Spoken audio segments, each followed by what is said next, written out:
Thank you for joining us today. So, myself and Giuseppe are from Bytes. We're here to talk to you about securing the human element alongside Mimecast. Do you want to say hi, Giuseppe? No? Pardon? Did you want to say hi? Hello, everyone. My name is Giuseppe, and I work. Sorry, could you grab a mic? Sure thing. Sorry. Can you hear me okay?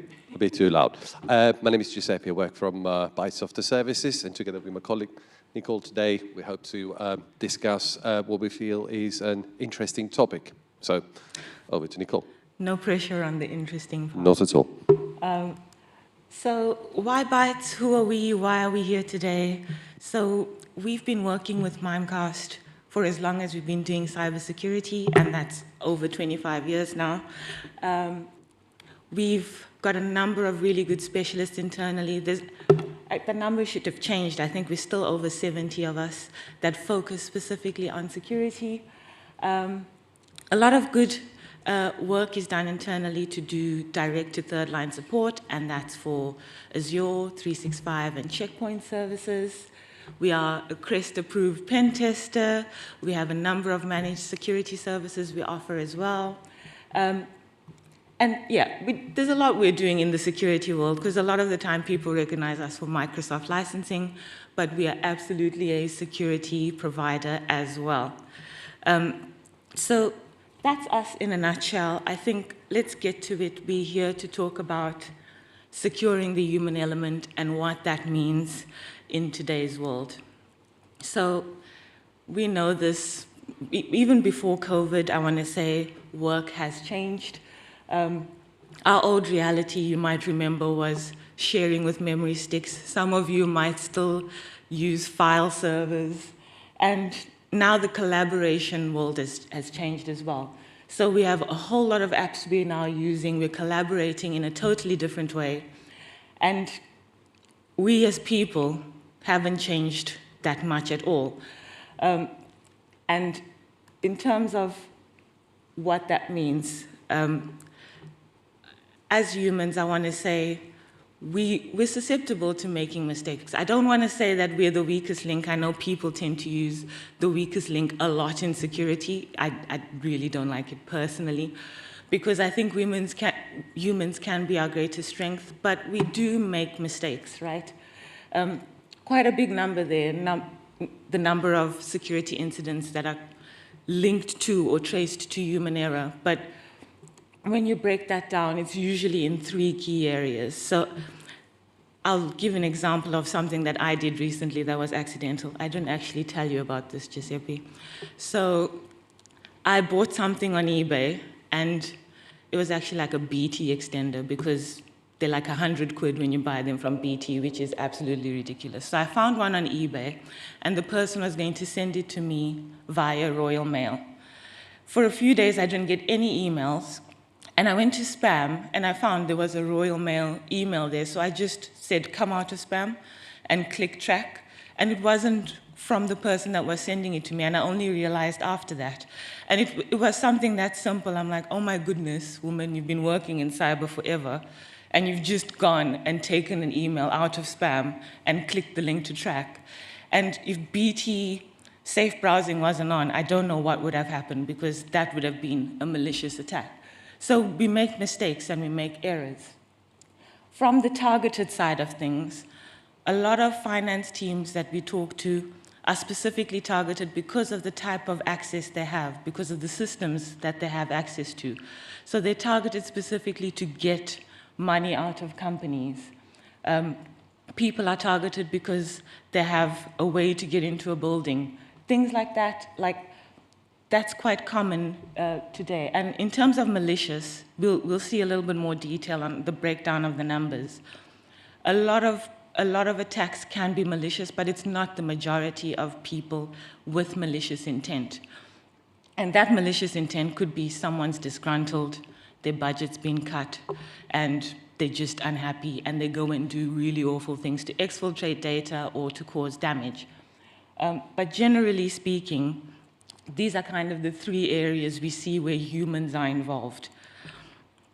So a little bit more detail on some of the numbers we're seeing in this space. that stood out to me in particular was how most of these breaches are not actually like a malicious human element. So these reports are from Verizon and a few others. So that's why the numbers are so big, they're global numbers over a period of time. But most breaches are not from a malicious person.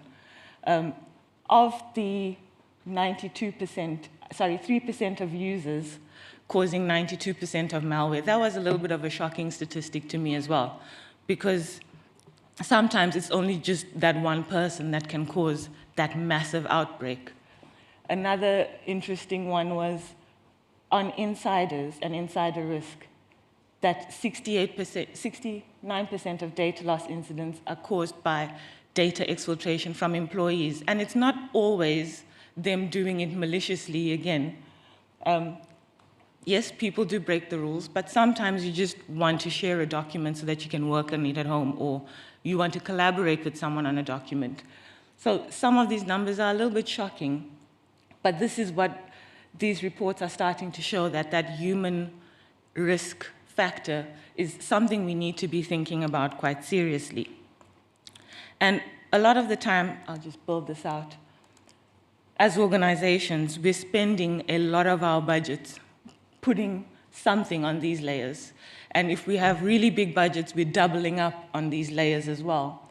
And most of our budgets are securing the network side of things, or the perimeter side of things, if you like. They're securing endpoints, identities, applications on SaaS platforms and on data. But we always forget about the human layer, which is our main attack surface, if we want to think about it like that. So when you think about all of us, even all of us in this room, we're all quite unique in how we work, the apps we use, the devices we use. And from a security person's perspective, what can we really see today? So we can see the devices, hopefully, we're managing them centrally. We can see the devices, we can see the applications people are using. But what if we could start to visualize the risk for each individual person based on what they do every day, based on what type of access they have, based on the role that they have, and we start to apply a risk score to that person based on how much training they're not doing or failing, for example.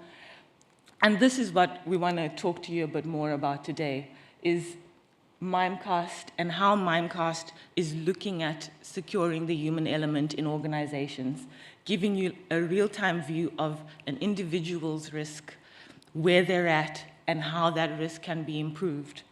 And at that point, I will hand over to Giuseppe. Thank you, Nicole. Yes, I too thought this was just a static image and kind of jumped on my chair when things started moving. Continuing on the topic, introduce my colleague Nicole.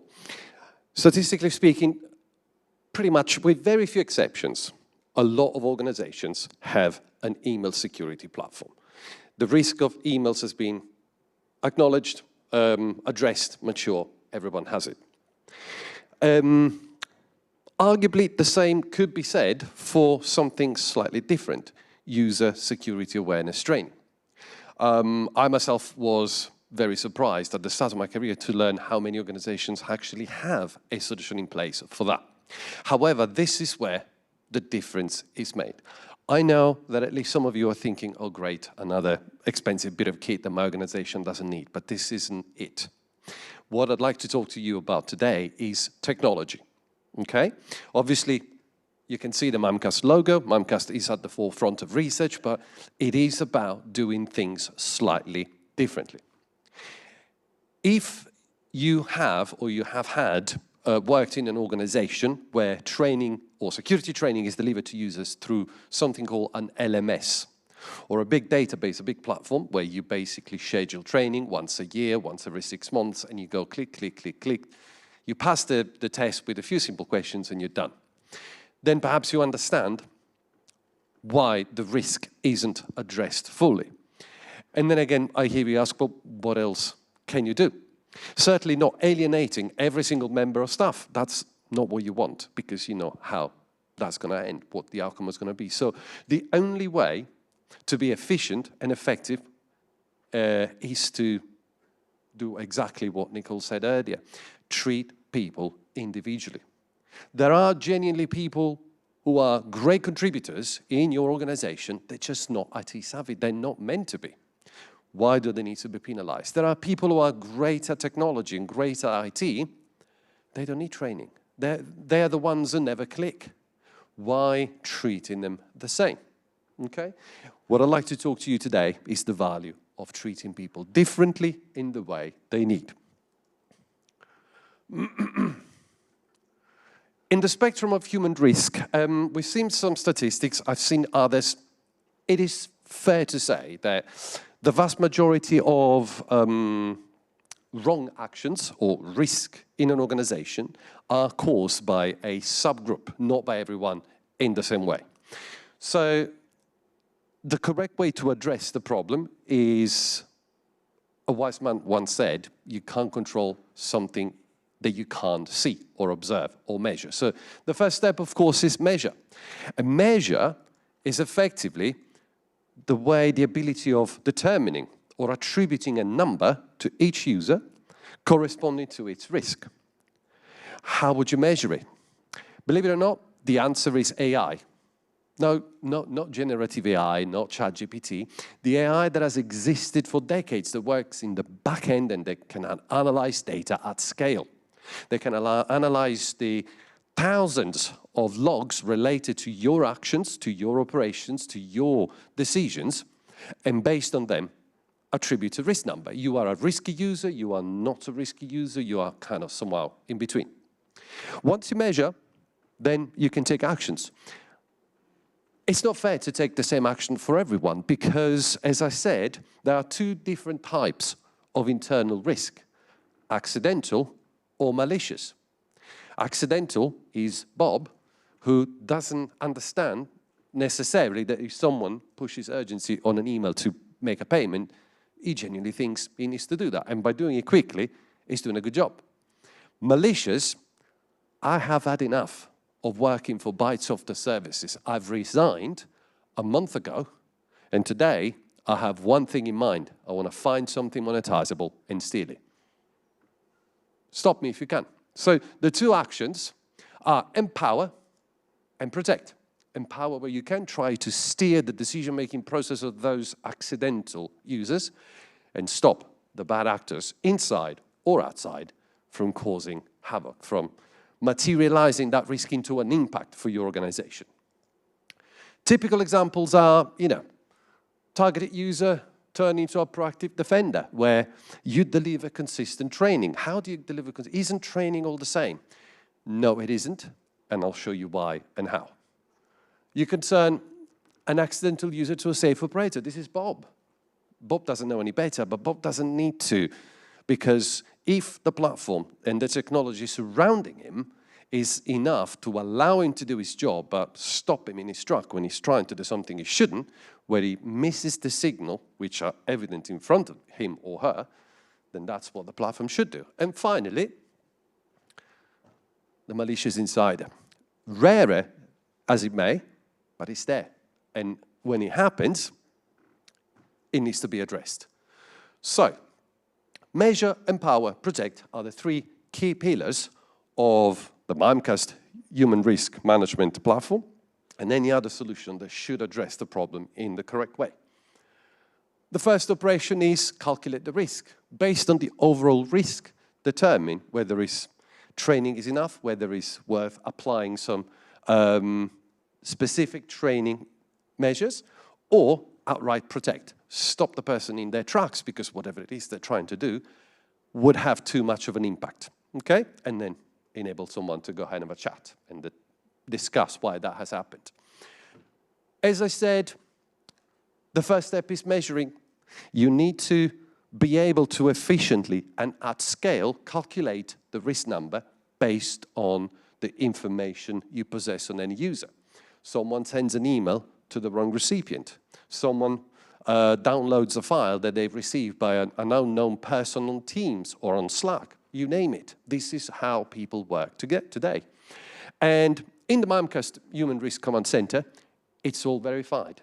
Of course, it's a modern day dashboard. You can pivot events and information per user, per severity of action. You can isolate the most critical operations, the riskiest users. It's all at your fingertip.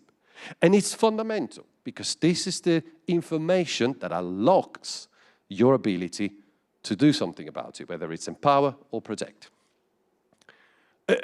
Empower your workforce. We talked about workforce empowerment and we talked about security awareness training. I've only been a technical instructor in my life for 7 years. And if there's something I've learned in those 7 years is the invisible barrier. In every classroom, in every training environment, there's a door frame like the one you see there. And around this door frame, there's an invisible barrier, meaning you don't see it. What that does, as soon as people step outside of the classroom, 75% of what they've learned sift away. It's not remembered because that's not how the human brain works. I could ask any of you at the end of the overview questions about the material cover. You will not remember it all. That's normal. So how do you address it? Micro content. Stop talking for hours or delivering training which isn't meaningful. Someone clicks on a link that they shouldn't have. Stop everything. The platform itself pauses and delivers a message. Are you sure that was a good idea? Perhaps with less of a sarcastic tone, but you know, that's the idea. And it ends there, and then, okay, carry on working. And at the next action, could you not see that there were clear indicators? Would you like me to point them to you? Yes, and that's how it's done. It is all about effectiveness. And then protection. Protection comes to the point where if training doesn't work, even at the macroscopic level, then you need to build barrier. You need to stop people from materializing their accidental or malicious intent, okay? And you can do this with the ability of a platform to deliver that. Now, Mimecast has been doing email security for over 2 decades, but this isn't an ad for Mimecast. This is a simple explanation of how a platform, a piece of software can look at a received email and spot probably, very likely, more indicators than any human could. Some of you might spot some of them, but it is highly unlikely that you will spot them all. And the other important thing, aside from emails, is that emails are not the only method of communications that we use today. We have something else called collaboration tools. So you may protect your entire email infrastructure, and the attackers will leverage your communications platforms, your Teams, your Zoom, your Slack, you name it. And the same risk can be carried because those of you who use Teams understand that you don't just use it for communications, for chats. You can exchange data, you can exchange information, you can exchange sensitive documents. And doing so with the wrong person could have consequences. Okay? So again, we analyze everything. When I said we use AI, it's not just that we detect whether there's a file attached. We do deep inspection. We analyze the text and the content almost like a human, never truly like a human, but as close to that as you can think of. And you can pick things that, you know, people could learn with micro-training, but even if they don't, or, you know, if they make a mistake, even though they know they shouldn't do it, one powerful method of tricking people into doing something they shouldn't is instilling a sense of urgency. We've all been busy, and we probably all are busy at work, and there's nothing better than getting something done and move on to the next. Unless. Okay? So this is all done automatically, and it's done on a user-by-user basis, and your reaction and your response determines, again, a recalculation of your risk. Your risk is never static. Your risk changes on a daily basis. Okay? Once your risk is calculated, the platform shows you why. What actions have your users collectively, or drilling down, any individual has done to deserve that recognition? What are the riskiest operations? What are your people doing? Are they picking up data from Salesforce and uploading it to iCloud or G Drive? Hang on a minute. Google isn't a sanctioned application. Why are we allowing this?